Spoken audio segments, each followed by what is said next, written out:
My name is Martin Kenny. I'm a student of flat earth geocentric science, cosmology, astrology, anthropology, and spirituality. Over the last few years, I've dedicated my life to trying to rediscover and share the true secrets of who we are, where we are, and where we're going. And my name is Norb Chufis. I'm an artist, producer, and enthusiast of the divine arts and vibrations. I'm also a student of Martin's work and have the privilege of being his conduit to present this information to you in an engaging way. The yin to the yang of this beautiful body of knowledge, research, and intelligence. You ever wonder, who or what are we? And are there others like us? Where are we? And are there other places like this? When and how did we get here? And have we been here before? What are we doing? Why on earth are we here? How did all this life begin? And where are we going? Our cosmic cycles of space, time, and matter of the past, present, and future, using syncretic research, combining scriptures, mythologies, holy books, science, cosmology, observable reality, and inner knowing. Mother Nature meets Father Time, a 168,000-year journey into our existence, our time capsule, our home. It's 5:15 the 5th epoch. Do you know where your consciousness is? For those with eyes to see and ears to hear, the year 2020 marks one of the most important events in our history. Let us help you prepare, understand, and be aware of the changes to come in our world.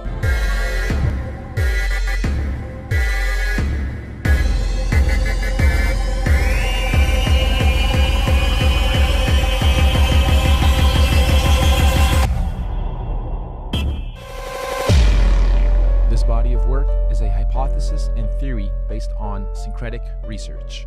This research is meant to unite people and open up discussions about our reality. All we ask is that you be kind to each other once you watch this and start discussing and dissecting it.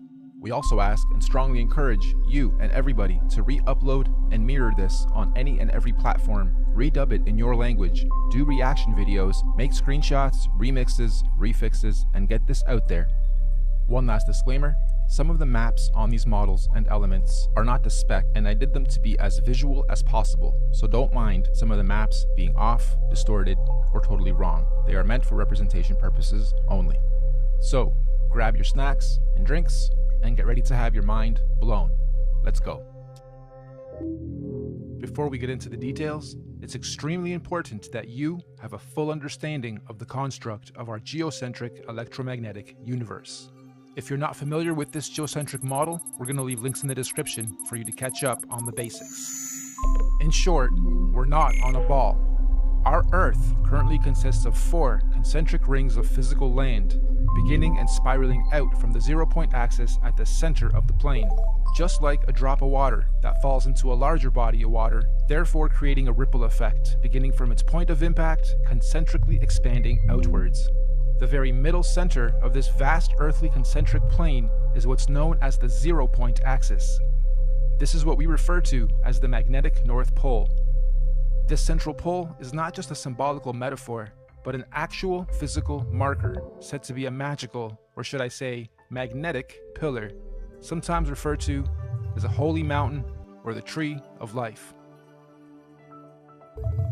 The first big red pill you're gonna have to swallow is that beyond all these dimensional fields of energy from where we are now, in our northern and southern extremities, are other extraterrestrial lands inhabited by other extraterrestrial civilizations. This is what we might call extraterrestrial outer and inner space, extraterrestrial outer and inner Earth. I know, it sounds crazy, just bear with me.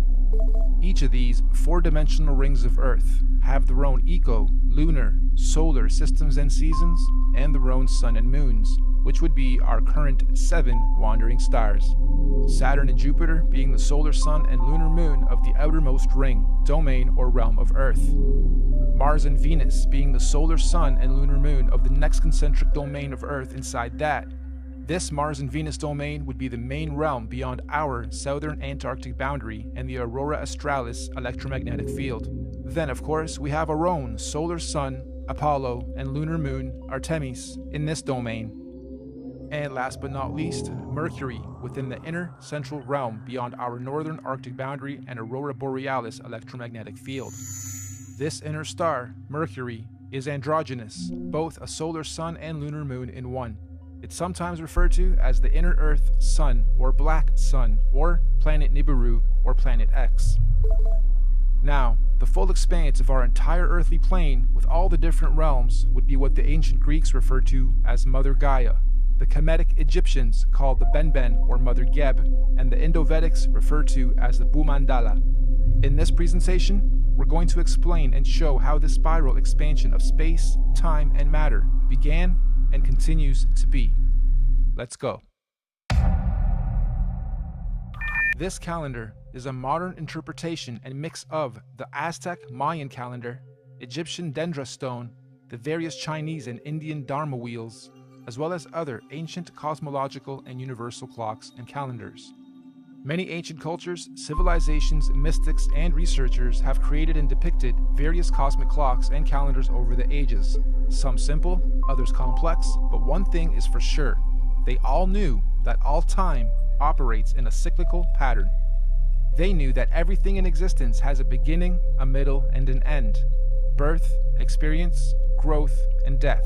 Sunrise, midday, sunset, midnight. Spring, summer, autumn, winter. Iron, bronze, silver, gold. You get it. So our cosmic calendar of time is a macrocosmic and syncretic mirror reflection of those observable microcosmic clocks, calendars, cycles, and seasons of time. And as always, our research is embedded on the foundation of natural and observable everyday reality. Hopefully by the end of this presentation, you will have a better understanding of how different ages, races, civilizations, and realms have come about over time within our electromagnetic cosmic egg universe. So in order to understand our calendar better, we need to break down something known as an epoch. Our epoch here is going to be 24,000 years for one full cycle. What is the definition of an epoch? A division of time that is itself a subdivision of a larger period of time. Think of seconds to minutes to hours to days to months to years. Good examples of epochs. An epoch is also subdivided into ages corresponding to a series of chronological changes or events. An epoch can sometimes be referred to as an era, age, period, time, eon, span, stage, or point in history. Universal epochs are also sometimes referred to as a platonic year or a cosmic day. Just like a clock striking 12 and starting another cycle or day. So our epochs are 24,000 years, reflective of our natural 24-hour day and clock. 24 hours in a solar day, 24,000 years in a cosmic day. The first thing we're going to do is lay a typical 12-hour dial. We're going to follow this by also laying 12 months of the year, and follow that ring by a ring of the 12 zodiac signs matching up to each month. The next ring is going to represent our 4 seasons: autumn, winter, spring, and summer. The ring inside this one is going to represent our 24-hour clock, with 6 p.m. being represented at 12. The next ring is our meridian. We have midnight, quarter past, half past, and quarter to. And inside this ring are going to be our 4 concentric lands, eras, ages, civilizations, and solar systems. As stated, we've already had 4 epoch cycles, and we are currently a quarter past the 5th. Now, just as there are 4 earthly physical realms, there are also 4 physical humanoid root races associated with the creation of each realm. These 4 root races are the Hyperboreans, Lemurians, Atlanteans, and Aryans. But there's also a 5th race of beings that lives in the center, Mount Meru, of our Earth. This is the Master Root race, the Polarians. Unlike the other four, the Polarians are semi-ethereal, meaning not completely physical beings. They do not have a definitive skin pigment, size, color, or race. Having said that, they are often depicted as being somewhat indigo-bluish, translucent beings.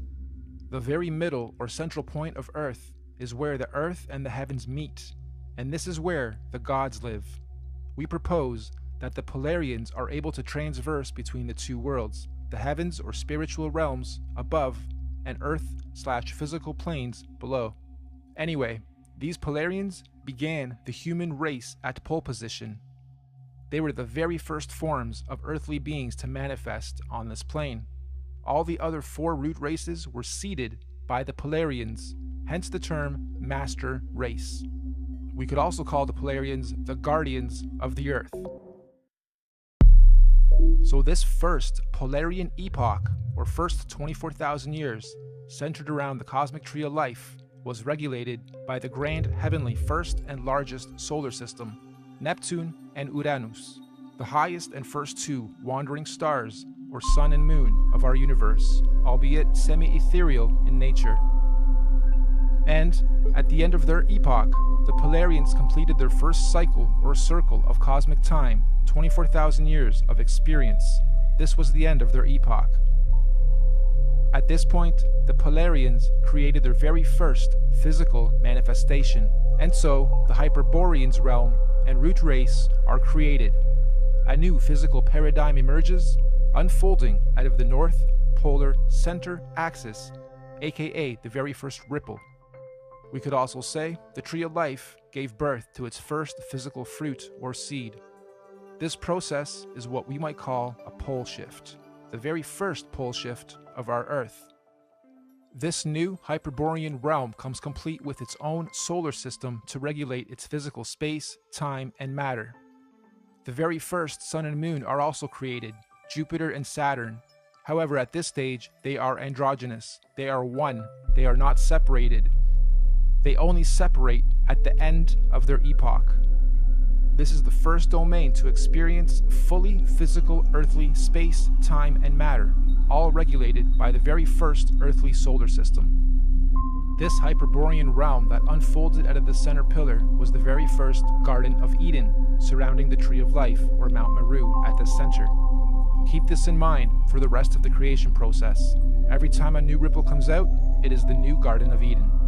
Over the next 24,000 years, during their epoch, the Hyperborean realm was gradually pushed outward away from the center as a new realm and physical root race was created. The second ripple, the Lemurian realm and root race, is seeded. A second pole shift, and again a new paradigm emerges, pushing the old Hyperborean realm outwards and away from the central pillar or tree of life. This is also where Saturn, aka Kronos, and Jupiter, aka Rhea, separate and start their orbit. This second realm, the Lemurians, also get their own sun and moon, which is at that point in time also androgynous, a sun and moon in one, which will in 24,000 years be known as Mars and Venus. During this epoch, the Lemurians are the Garden of Eden, and Mars and Venus, the androgynous sun and moon, regulates its cycles, seasons, and ages of this new realm and domain. Don't forget, the Lemurians were also seeded from the Polarians, the master root race, and not the Hyperboreans going inward. All races were created and seeded from the Polarians. So the Lemurian realm is the second Garden of Eden, and again, after a cyclical time, when their epoch ends, they too were pushed outward to make way for the third root race. The Atlantean realm and root race is seeded. This is pole shift number 3. Mars and Venus now separate into two and start their orbit. This new Atlantean realm, like the previous two, was seeded with its own androgynous sun and moon that will eventually turn into Apollo, our sun, and Artemis, our moon, to regulate and control the cycles, seasons, and ages of that realm. This Atlantean root race and realm is the one we currently inhabit. All human races in this realm of Earth are predominantly Atlanteans. You are an Atlantean. During this Atlantean epoch, we in this realm were the Garden of Eden at the center. And once again, over cyclical time, 24,000 years, history repeats itself. Atlantis fell, or rather sank, when the Great Deluge or Flood happened, and reset us from the center to where we currently are, also finally setting Apollo and Artemis into their orbit. And so the Aryan root race was seeded out from the fourth and most recent pole shift. This is the current Garden of Eden. And to give us a point on our timeline, this Aryan root race and realm was seeded about 6,000 years ago to join the human race. And as our fractal pattern continues, just like the realms before it, the Aryan realm was birthed with its own solar system, Mercury, its androgynous sun and moon, to regulate and control the cycles, seasons, and ages of that new domain. And so, here we are, 6,000 years into the Aryan or fifth epoch.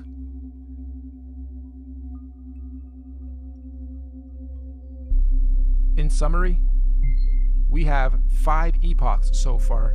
The Master Race, the Polarians. 24,000 years later, the Hyperborean realm was created. 24,000 years after that, the Lemurian realm was created. Then the Atlantean, then the Aryan. And according to many ancient scriptures, mythologies, and mystics, there are 2 more epochs to come, meaning 7 epochs, 7 earthly realms, and 7 root races. Moving on. You'll also notice in this realm of Earth we are currently in, there are 4 main races. All the other races in between are mixed races, or rather mixes of these 4 sub and root races. The black races have their DNA lineage from the very first Earth root race, the Hyperboreans.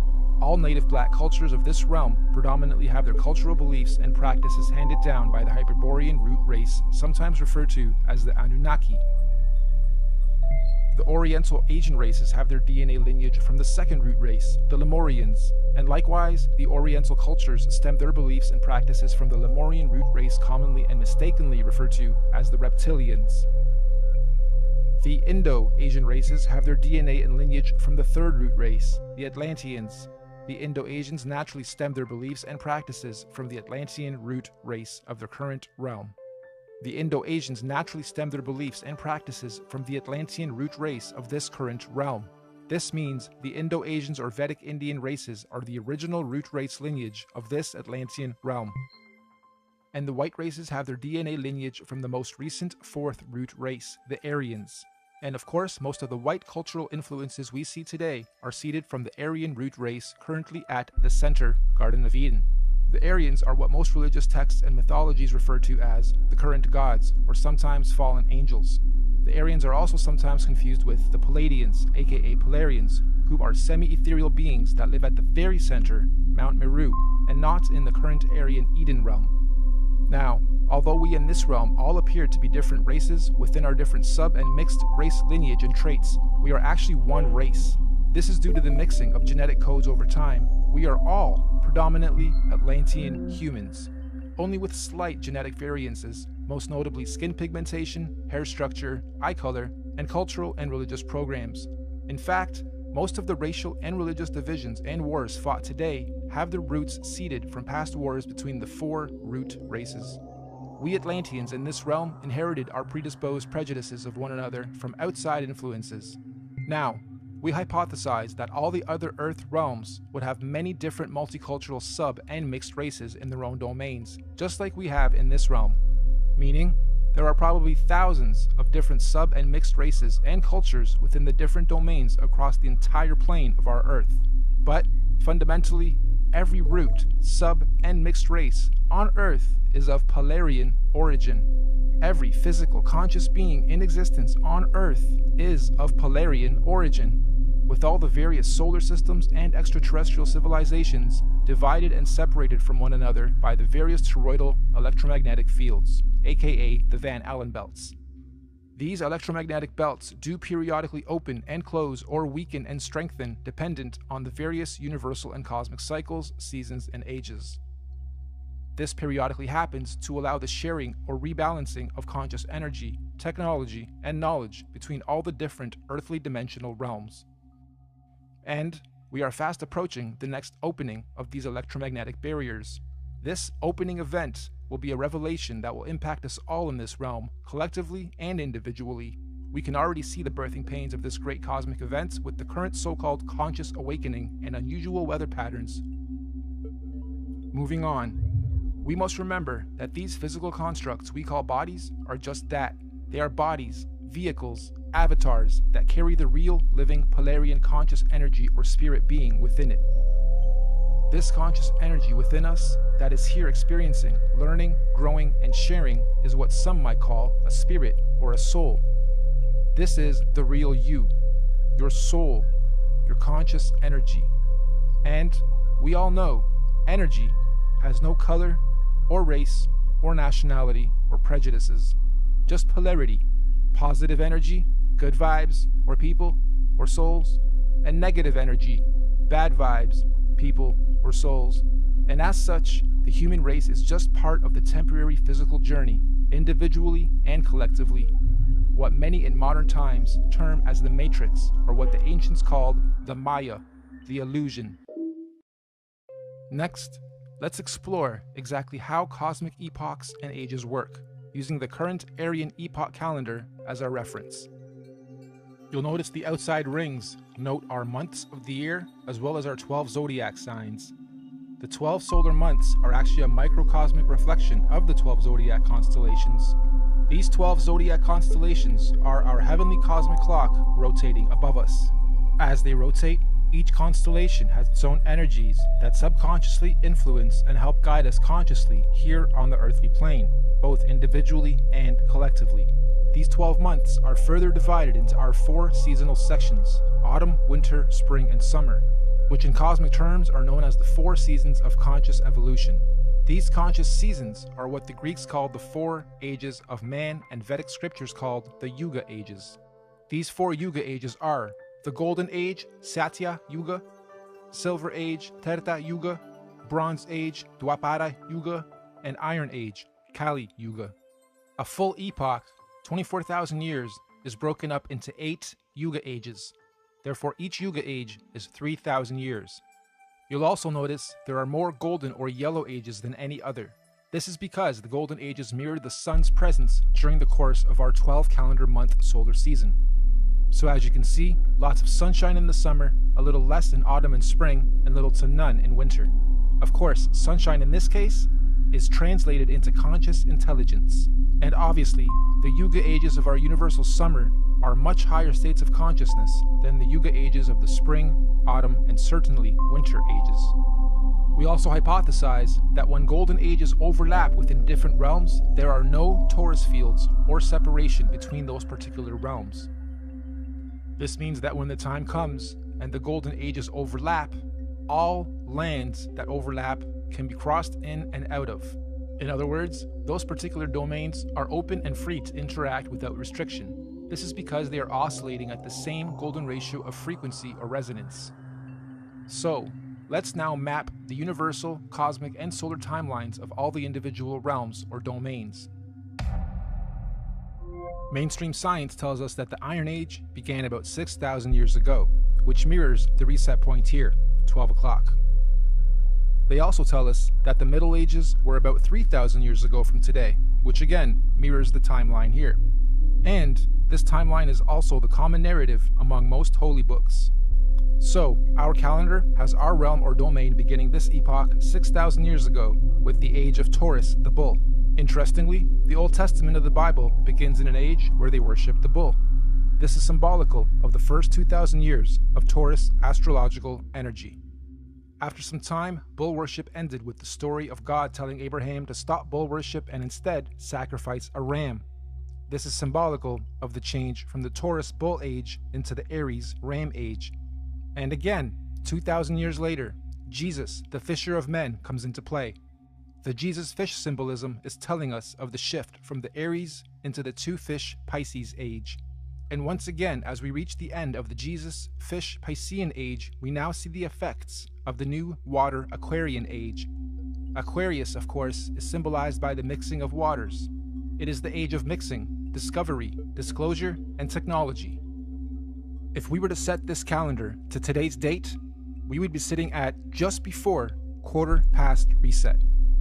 6,000 years into the fifth epoch, bang in the middle of the cosmic winter or iron age of universal collective consciousness. In fact, to be a little more exact, we've got us at 2 minutes to midnight. Midnight being 2020, minutes being years. Now, this is interesting because mainstream science has something called a doomsday clock, and on the doomsday clock, they are saying the Earth is 2 minutes to midnight or doomsday. It was actually moved from 3 minutes to 2 minutes on the 18th of January of 2018. And I'm sure most of you know that doomsday or apocalypse simply means a marked period or shift or change from one thing into another. The end of the old and the beginning of the new. And we are living in extremely exciting times for those who are paying attention to what is going on. Knowledge, truth, new information and discoveries are not to be feared. They are to be embraced. This particular cosmic shift we are about to have is an important one because it's a cardinal shift. This means all 4 current earthly domains will simultaneously be experiencing their own doomsday or apocalypse or shift of season. So let's go through each realm's cosmic shift. The Central Aryan realm will be having a fantastic apocalypse, shifting up from their bronze into their silver age of consciousness. We in this domain, we're having an okay but confusing apocalypse, shifting up and out of our Iron Age into our Bronze Age of consciousness. Hence the so-called conscious awakening. Knowledge, information, and data are more readily accessible to the masses than at any other time in this era of recorded history. We can clearly see all these changes slowly taking effect, particularly in the more advanced regions of this domain. We get a lot of knowledge from technology. Now, the domain outside of ours, Mars and Venus, are going through a horrible apocalypse. A real doomsday for them as they reset or fall from their golden ages into their iron age of consciousness. And the last realm, the Hyperborean realm, still has one more golden age to go. What's even more interesting though, is the nature of this current and coming cosmic shift. Like we said earlier, the current shift is called a cardinal shift, meaning we are not only having a zodiacal energy shift, but we will also simultaneously be having a physical solar shift to mark all these changes. This simultaneous double transitional shift is known as a cosmic or galactic alignment. So, 2020 means you have perfect vision. Why 20? Why not 10? Or 100%? Well, if you believe, like I strongly do, that we are running on scripts or scriptures, some that we haven't even discovered about ourselves, then you may also hypothesize that in 2020, we will all have perfect vision. What does this mean? It means on the 21st of December, 2020, during the winter solstice, there's going to be a great cosmic solar event that will be seen and experienced by every single conscious being in our universe. This is what is commonly being described as the event. Why December 21st, 2020? There's natural scientific significance of this date with relation to our solar system. Most of you will know that on the azimuthal equidistant geocentric Earth model, the Sun coils up and around the electromagnetic dome that encapsulates our Earth for the summers, and coils down towards the end of our solar year to its southernmost position of the Tropic of Capricorn. And on December 21st is at its lowest zenith or y-axis point, the farthest out from our land center and the closest to the Earth vertically. This is what's known as the winter solstice from a northern hemisphere perspective. Once the sun has reached its lowest point, it follows the same gradient circuit, neither ascending or descending for 3 days, before it then begins its journey back up to the Tropic of Cancer towards the top and center of our electromagnetic dome of this domain.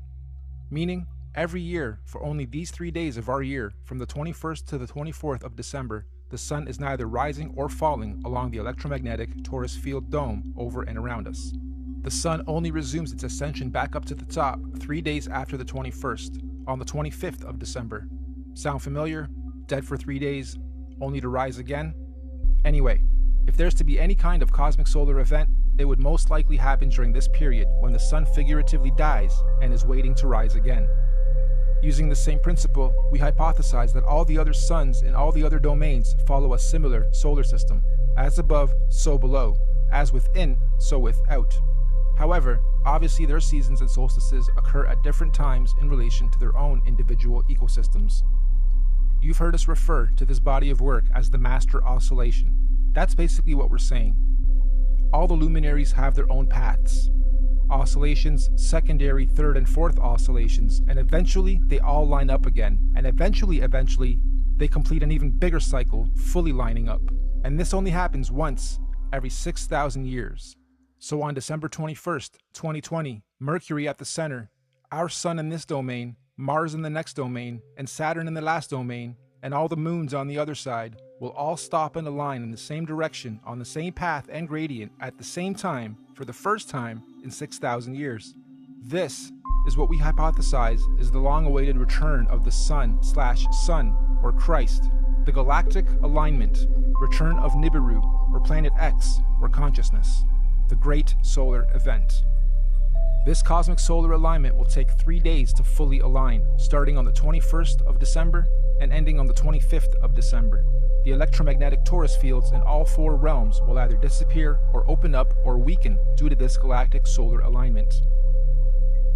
This is the opening of the portals or windows of the heavens spoken of in the Bible.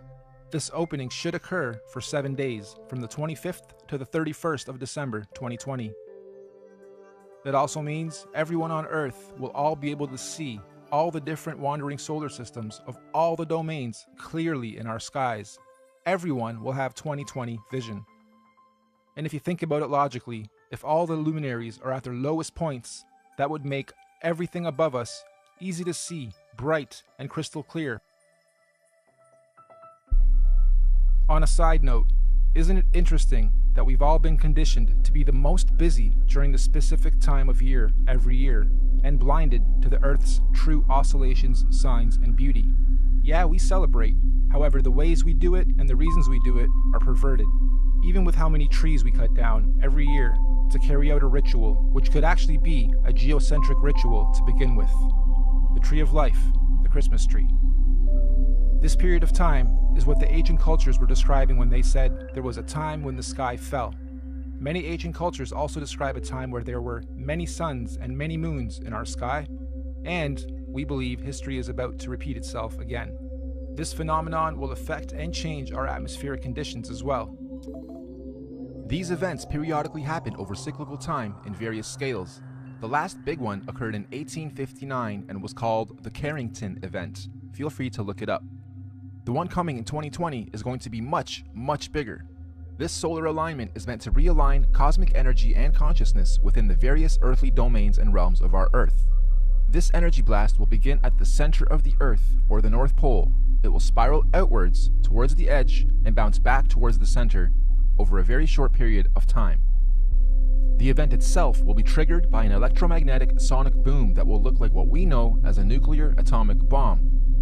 Don't worry though, it will not be an atomic bomb. However, it will positively be nuclear. It will give humanity a new, clear vision for the future, individually and collectively. It will give us 20/20 vision. We suspect the current powers that be will attempt to use this natural cosmic event as the ultimate false flag. They may say aliens did it, or it was caused by global warming, or an attack from across the world. This sonic boom of electromagnetic energy may shut down our entire electric grid instantaneously, causing a collapse of our financial, socio-economic, political, and collective cultural existence as we know it. And thus, this event may be used to pave the way for a new order in our world. But this cosmic event is not to be feared. It is a natural process to allow growth within our individual and collective consciousness.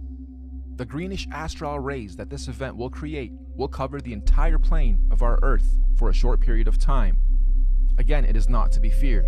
Governments and authorities will most likely tell us that this green mist caused by this event is a toxin. They will tell us to stay indoors and not go outside into the radiation. Avoid it at all costs. They will say it's harmful radiation. And it will be. For those who have heavy metals in their bodies, i.e. vaccines, iron from meat eating, etc. But for those without harmful chemicals in their bodies, the radiation will radiate and activate dormant DNA, potentially giving you supernatural abilities. Maybe not Superman-like, however, a heavy increase in consciousness and your 5 senses will be expected. And for those of us planning to make the pilgrimage up north to the central realm of our Earth, aka the Garden of Eden, this will be our window of opportunity. Many of you here will also know the Mayans predicted the end of their calendar year, or the apocalypse, would happen on the 21st of December, 2012. Take note of this date, December 21st, 2012. The Bible also talks about the 7 trumpets of preparation before the return of Christ, or the Son of God. And after the 7th trumpet, he, the great Son, will return. Well, we hypothesized that the Mayans were spot on with their prediction. Their December 21st, 2012 date marked the beginning of the end. And the 7th trumpet, of course, 7 years later, December 21st, 2019. Which means December 21st, 2020 will be the first year after the 7 trumpets, the 8th year. 8, of course, being the number of completion. And it is also written that everyone on earth will witness the return of Christ consciousness, or the Son of God. Side note, we are just citing scriptures. None of us on the team here are religious or trying to push any dogma on anyone. On the 16th of November, 2017, we had a very strange phenomenon occur in this realm. Many of you will remember the red sun and red skies we witnessed and experienced in most of the world. We hypothesize this was a sign of what's to come for those who are paying attention. I know everyone here probably witnessed and experienced this phenomenon, but how many of you actually took note?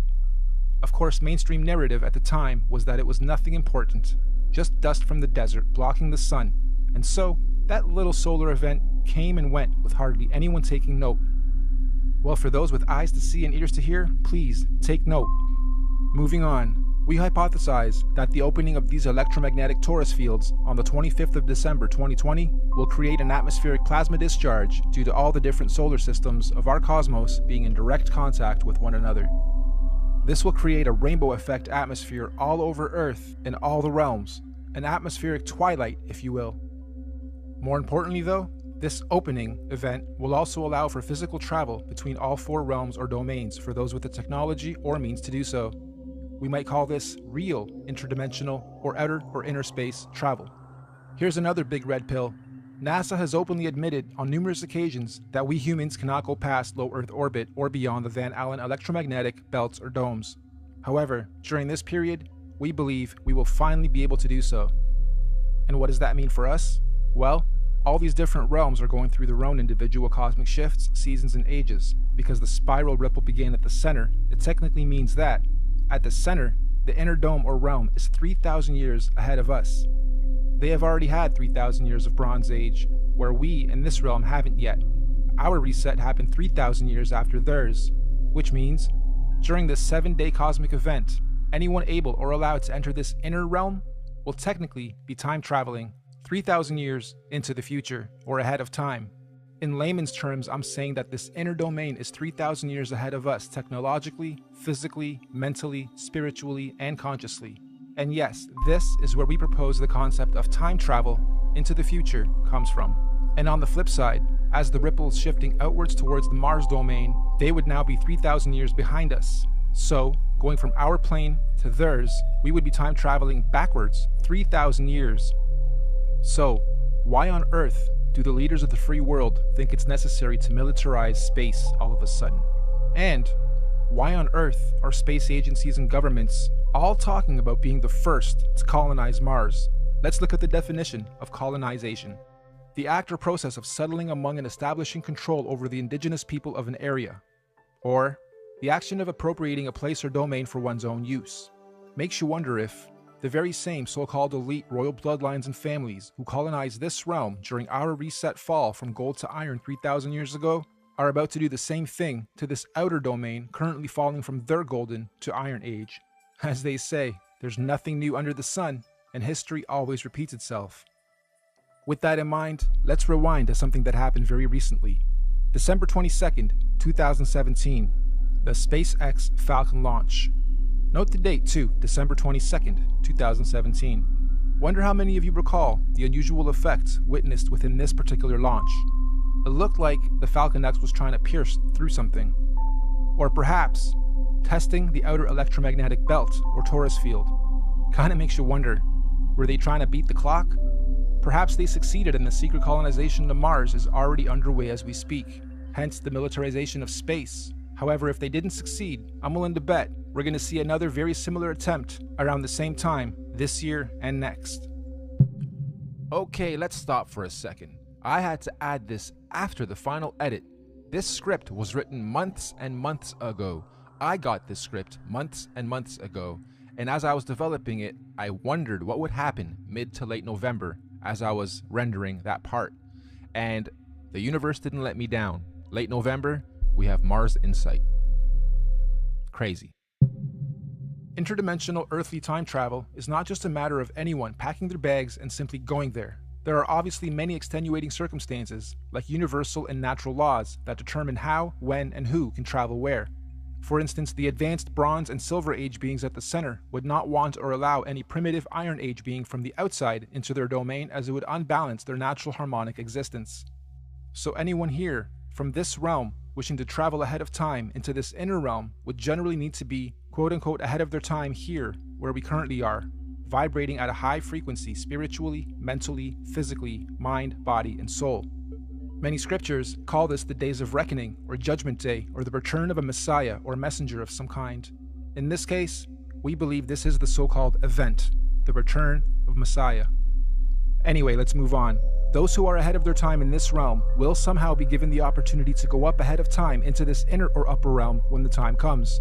Likewise, we also believe that those still lagging or holding on to old, outdated, backwards paradigms will of course naturally be drawn back in time to the outer realm. This is where we hypothesize our current elite establishment is planning on going to install a new world order for those beings out there. Most people in our realm, though, will be staying here, in this domain, after the event, to continue experiencing, learning, and growing in the upcoming new Bronze Age and One World Order. And exactly how or what this new age or order is going to be, who knows exactly, but what we do know is that this domain will not be anything like it currently is today after the event. And so finally, when these 7 days have passed over, January 1st, 2021, on New Year's Day, the first day of the first month of 2021, the electromagnetic torus fields or domes of each domain will fall back into place as they were. The celestial bodies will realign, and once again the wandering planets or suns and moons will resume their natural cycles, seasons, and movements, thus allowing for all the different domains to begin their new respective cosmic solar and celestial ages. And so, the wheels of time will continue to turn, forever moving forward in cyclical cycles and seasons. Now, of course, we're very much aware that what we are proposing may happen seems a little outrageous and possibly overwhelming, or let's face it, you might think this is batsh crazy if you're hearing this kind of stuff for the first time. But we're not trying to preach or sell anything, simply sharing information based on cosmological, astrological, mythological, and observable reality syncretized research. This could all be completely wrong, or even slightly wrong, and if so, that's fine, no harm done, life goes on. Or this could be partially right, or even very close to the truth. At which point, if or when these events occur, at least those of us who will have received this good news will be prepared, mentally, psychologically, and possibly spiritually as well. Of course, right now under this domain, we are collectively going through some very difficult birthing pains as we make this shift. However, those in tune with these changes are adapting and consciously evolving with it. This is the so-called conscious awakening. But even more importantly, those who fully understand what's going on are able to accordingly prepare for the changes that are occurring and coming. This is what J.P. Morgan meant when he was quoted saying, "Astrology. Millionaires don't use astrology. Billionaires do." Astrology is simply the natural science of understanding, reading, recording, and following seasons and cycles of the stars and heavens of our universe. Astro simply means heavens or stars. Logi or logi simply means logs or logging. We are astro-logging, making logs, logging all the data of the stars. That's all astrology is, reading and recording of the heavens, stars, cycles, seasons, and ages. It's even written in all the ancient scriptures that in the last days, many will not know the exact time and date, but those with wisdom and discernment of the heavens will be prepared. Keep your eyes to the heavens and look out for the signs of what's to come. So the final question, is all of this intelligently designed, and if so, by whom, or what, and why? As far as we're concerned, the answer is definitely yes. Everything we've talked about is most definitely, intelligently designed. Microcosms of macrocosms, the system and order of our Earth, nature, cosmology, conscious energy, and everything else in our universe is just too beautiful and perfectly symbiotic and synchronized to be a random event or evolutionary. Who or where or what is the creator of all this? Here. Yep, right here in this very room and everywhere else around us and within our universe and beyond. We are all co-creators, conscious spirits, souls, or forces of energy. Everything is energy. Everything is electromagnetic frequency, sound, and vibration, down to the sine wave. Quote-unquote God, any God, all gods, are energy. After all, even religion tells us that God is everything and nothing at the same time, right? The Alpha and the Omega, the beginning and the end, intelligent, conscious, immeasurable, unquantifiable, the source, the creator, just is. And since all of us are little conscious fields of energy, that perhaps we are all small manifestations of a greater conscious field of energy, soul, or spirit. Perhaps all of us are from the same original source, simply experiencing life individually, separate from the whole, little creators, in quality but not quantity, playing a game of cosmic hide and seek with ourselves, all part of the same one song, one verse, the universe, just singing in different tunes and octaves at different frequencies, and desperately trying to find a harmonic, melodic balance. And when we do, eventually, individually and collectively find harmony, we will finally be vibrating or singing from the same one verse in our universe. And this is what many mystics, gurus, teachers, cultures, and religions mean when they say we are one. But for now, I think we're extremely far from that, and there's still much learning, exploration, and experiencing and growth to be had on this so-called journey of life before we get to harmony. There are still many seasons to be seen, roles to be played, cosmic ages, seasons, and events to be had amongst all this craziness and confusion we call life. So in conclusion, you, me, all of us are just visitors to this time and place, acting out different roles and characters. Some of us are being directed by various scripts and programs or scriptures, but as we begin to consciously awaken to who, what, where we are, and why we are here, the plot begins to thicken, and some of us have now chosen to completely lose the plot. Why? Because we've decided to start writing our own scripts, our own programs, directing our own lives and movies, and hopefully moving on to the next stage of this experience, learning and growth, in harmony. Nothing that we've talked about today is meant to be a fear campaign, because ultimately there's nothing to fear or be confused or even upset about, whatever stage of life you are at on this journey. As cliche as it sounds, the truth will always set you free. Not necessarily when you lie, but when you've been lied to and you discover the truth. Thank you all for your time and patience. We look forward to the experience of learning, sharing, and growing with you all, regardless of what may or may not happen in our individual and collective lives. We hope you enjoyed this presentation and encourage you to share it as far and wide as you can. We also hope that in time, we can look back at this as proof in and of itself that there are people with eyes to see and ears to hear to help share and guide others to their true truth and destiny. Thank you, and goodbye for now.